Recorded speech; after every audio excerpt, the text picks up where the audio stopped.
ఈరోజు మనం 23వ రోజులో ప్రవేశించాం. అంతేనా? ఇప్పుడే మన దేవాలయంలో వేయించేసి ఉన్న శ్రీ భూ సమేత వెంకటేశ్వర స్వామి వారికి, అలానే గోదా సమేత రంగనాథుల వారికి ఆరాధన అరగింపు పూర్తి చేశాం. ఇప్పుడు మనం సంప్రదాయం ప్రకారం గోదాదేవి అంటే 12 మంది ఆళ్వారుల్లో ఒకే ఒక మహిళ ఆమె రచించి గానం చేసిన తిరుప్పావై గ్రంథంలోని 23వ పాసురాన్ని స్వామివారికి విన్నవించుకుందాం. ముందుగా అమ్మవారి యొక్క ప్రార్థనా శ్లోకాలు చదువుకుందాం.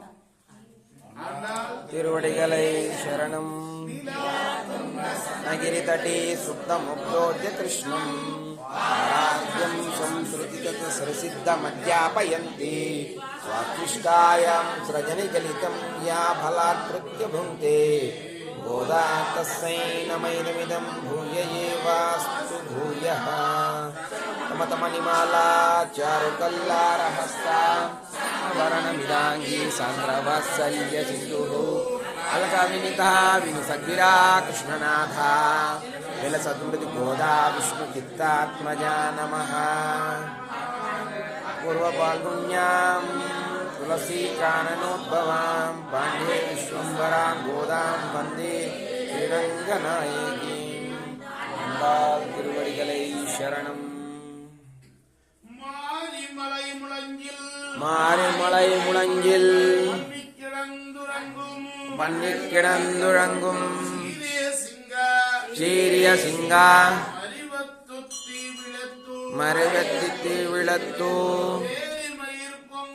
வேரி மயிர் பொங்க வெப்பாடும் பேருந்துதரி மூரி நிமிரந்து ములంగి పురపట్టు ఓదరుమా పోలే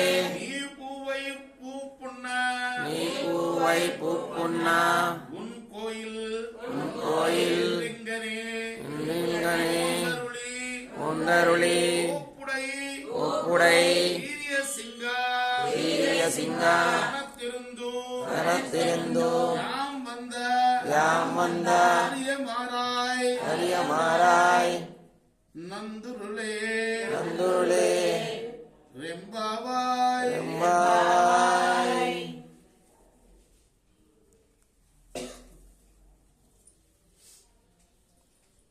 ఎలా లేవాలో కూడా చెప్తున్నారు ఈ పాసురంలో. స్వామివారికి ఎంత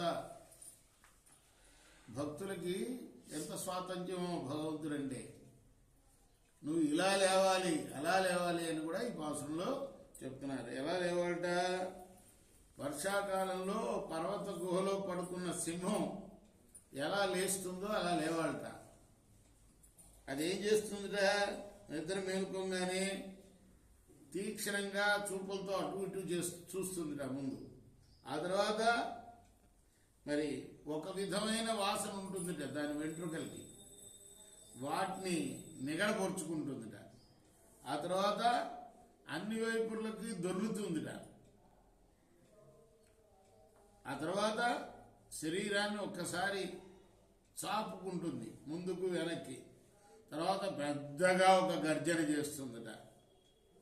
అలా గుహ నుండి బయటకు వస్తుందిట ఆ సింహం. మరి అలానే మహానుభావ, నీ భవనం నుండి కూడా ఇలానే బయటికి రావయ్యా. లోకోత్తరమైన సింహాసనాన్ని అధిష్ఠించు నువ్వు.